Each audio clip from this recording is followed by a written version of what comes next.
Coming up, find out what happens when we hit the streets of New York and ask, Do you think people are divided or just more vocal? That's a great question. Would you ever use a dating app to find a job? That's an interesting question. Is it okay for parents to make their children pay for their own McDonald's meal? Ooh, this is a tricky one.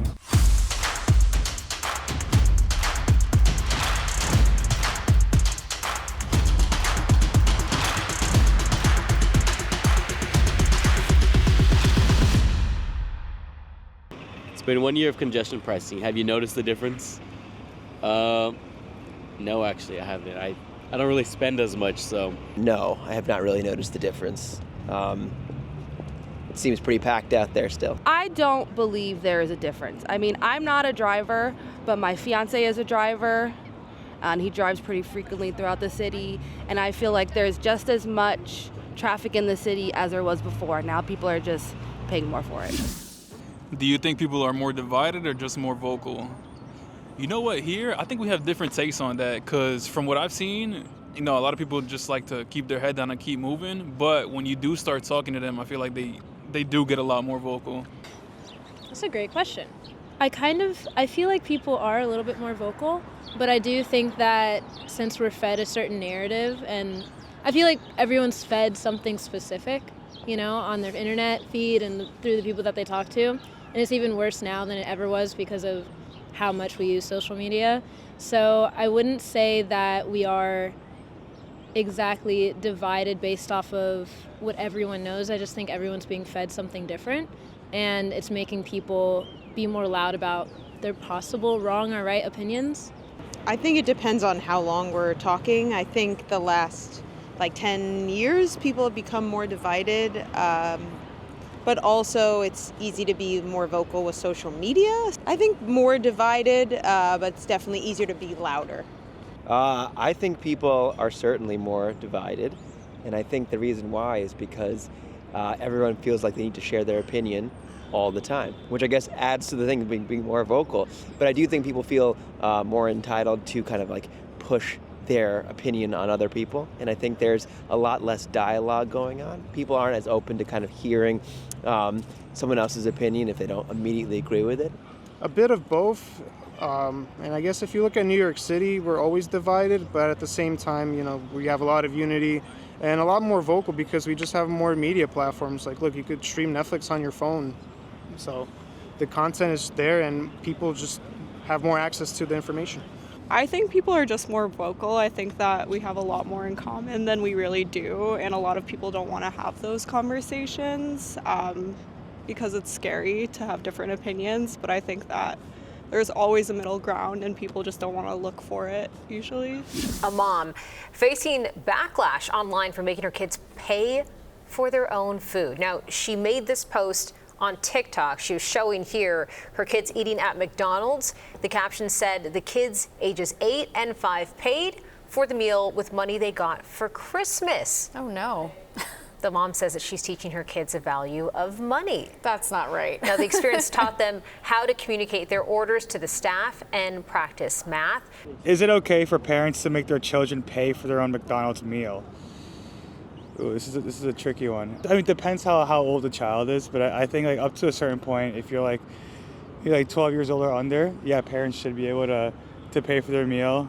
Yeah, I think it teaches children about the responsibility of having their own money, earning their own money, and what they're going to pay for in the future. So I don't see a problem with that. Well, it depends on the circumstances and the situation and the purpose. I mean, I guess it depends on the age of the children, and there is a lesson in terms of responsibility for paying for your own meals, but my parents taught me that in different ways. I think it comes over time. But honestly, no, pay for your McDonald's and for your kids' meals as well. Depends on the age. I think if your kid's old enough to get a job or working papers, I think teach them some responsibilities at a young age. Why not? All right. Yeah. Do you expect your personal finance situation to get better or worse this year, and why? Ooh, this is a good one. So I think that my personal finance situation will probably get worse, just because I've gotten a lot more into running, and a lot of my money goes into racing and traveling. So hopefully I'm proven wrong, but yeah, we'll see. I think as I get older, I start to realize prioritizing money is a little bit better. I work in hospitality, so the going out can kind of happen in abundance. But this year I'm trying to take a little bit of a step back, prioritize my health and my finances a little bit better, and just make sure that I take care of myself and my loved ones.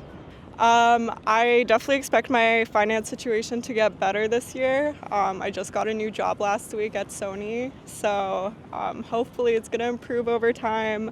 I think in New York it's generally hard to really predict that because things fluctuate so quickly.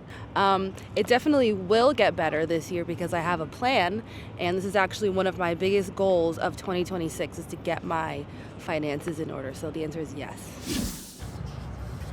Are you worried about job security right now? No. I mean, I was laid off recently, but I found a new job pretty quick. No, I'm in healthcare, so I probably have the best out of all the professions right now. We're always looking for nurses, so I'm not that worried. We've got more questions and more views coming up. First, let's travel around the city and NYC it.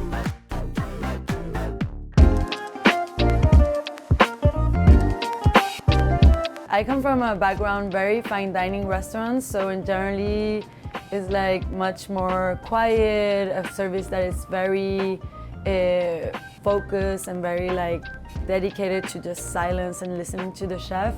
And here it happens often that you are cooking and you don't realize you're singing along to the songs. That's Chilean-born chef Ignacia Valdez, the head chef at Tokyo Record Bar in Greenwich Village, where they're serving up high-end omakase cuisine paired with good music, strictly spinning on vinyl. Upstairs, you'll find eclectic drinks on the menu with various DJs on the turntables 7 days a week, and downstairs, the guests actually put in requests and select a playlist paired with the prefix menu. You come on a Tuesday and you have some very disco moods, but you can come after on a Friday and it's more techno and it's more like a party mode. Do you mind saucing and putting the rice in the bowl so we can serve the duck? All right, it's time to taste some dishes with Chef Valdez. This one I always recommend to eat it with your hands. Okay. Oh, Because- really? yeah. So get dirty with it. Get dirty. Okay. So again, this is made up of what? It's a potato layer with a torch mackerel, pil sauce, homemade relish, smoked trout roe. This is unreal. Can I have like 5 more of those, Chef, please? That is so delicious. Next up, Chef is serving a sweet and salty delight, tomato sorbet on nori with rice paper. And when you open it up, it has tuna, bluefin tuna, on top of a cashew cream, guajillo oil, and purple shiso. So that is the tomato gazpacho that we turn into a sorbet. Chef, come on now. That's crazy. And who thinks of doing that? Now for the main entree, duck breast with a specialty sauce. The sauce is very nutty, and it has a lot of Korean condiments like kimchi and gochujang, but it also has our own mixed powder that we make in-house that is a mix of nuts and seasonings that all go together, and we do like a chili oil and we put it on top of it. This is unreal. Oh, and we can't forget to request a song. I mean, it is Tokyo Record Bar. Here's mine, you ready? Okay, don't tell Chef. Bee Gees, do a little disco. Hit it! Oh, yeah. Oh, you hear the crackle, Chef. Come on now. The Bee Gees, baby. All right, so describe this final dish. This is so delicious. This is the sashimi platter that has a catch of the day, so it would change depending on the day that you arrive. And it's generally raw fish, but we always have oysters as well.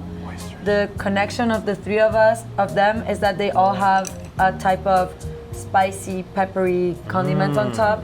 So in this one you have serrano peppers, this one is the red pepper spicy. On top of this you have a yuzu spicy condiment. I love that I have the prefix downstairs because it gives me a lot of fish for upstairs as well, so I can do this platter without making too much effort, if you know what I'm saying. I know what you're saying. Keep it simple. This is Speak Up New York, the hot topic show where your views come first. Is New York City public transportation getting better or worse? It's getting worse. Obviously pricing. I don't know what they need that money for or what they're using it for. I think maybe if they explain that in their price raise, then that would make me feel a lot better. I take it every day, and I mean, safety-wise, I mean, I don't, other than putting police officers just to stand around, like, I don't see the safety getting any better either. Also, the new gates is just, I don't know, it just seems like a lot when there's like an underlying problem where they need to just improve the public transportation rather than just making us pay more for bad facilities. Can't lie, it looks really crazy. I really right do now. hope for the But sake of the depending people on- they get it better. The public transportation is great. It's so easy, but it's kind of Yeah, scary. depending on what area you hop in. People looking for work, they're now using dating apps to help them find a job. This is confusing, but we'll tell you how this works. A survey from resumebuilder.com says about a third of dating app users are now using them to get matched up with jobs and careers. So job seekers are saying sites like LinkedIn have millions of people looking for jobs. That's what it's for. But they say dating apps, that's a place to sidestep competition. 43% though gained mentorship or career advice. 39% got an interview and 37% received an offer when using these dating sites. Would you ever use a dating app to find a job? That's an interesting question. Would I ever use a dating app to find a job? I mean, if I was super desperate, then I think I definitely would. I've never even thought that that was a possibility. Yeah, I mean, I think like this being New York City, there's so many opportunities out there, and dating app is just another way to meet people and use it as a LinkedIn. And yeah, absolutely. I think I could probably find my next job through Hinge or something. Well, I met my wife before a dating app, so probably not. What's something you've stopped spending money on, not because you want to, but because you have to? Oh, that's a good question. Food. Except here. We failed here miserably. The food here is phenomenal, but I definitely had to stop spending on food because it was one of those quick things that you could spend and you don't realize how much you're spending. And I spend a lot on food. You know what? Now, I only get the necessary cheeses and not the fun cheeses at the store because who's got that extra money for the play around cheese? You know what I mean? Buying friends drinks, I think at the end of the day. Save that for a special occasion. I get too excited going out with friends and I'm like, the next round's on me. And then before you know it, that accumulates to like 2-3 times a week. I think just saving, drinks or buying people stuff for special occasions as opposed to just being overly giving. What are your new resolutions and how are they going? Well, I quit smoking last year, so I started with the nicotine pouches last year, and this year it's quitting with the nicotine pouches, but I'm not doing a very great job so far. That's okay, I'm in my harm reduction era, so we'll keep working on it. My New Year's resolutions are going well. I'm doing dry January, so no drinking. Wonderful. I really want to start going out more or going to events that aren't, I guess at night or just going out with friends and I want to go to more like jazz clubs and kind of sitting in this park and just roaming around and kind of actually enjoying the city instead of just going to work, going out, going home, go to sleep. I feel like I'm the same as everyone. I just re-upped my gym membership, so it's actually going pretty well so far. Hitting the gym 3 times a week. We want your view. Get ready to share your opinion when Speak Up New York hits the streets again real soon.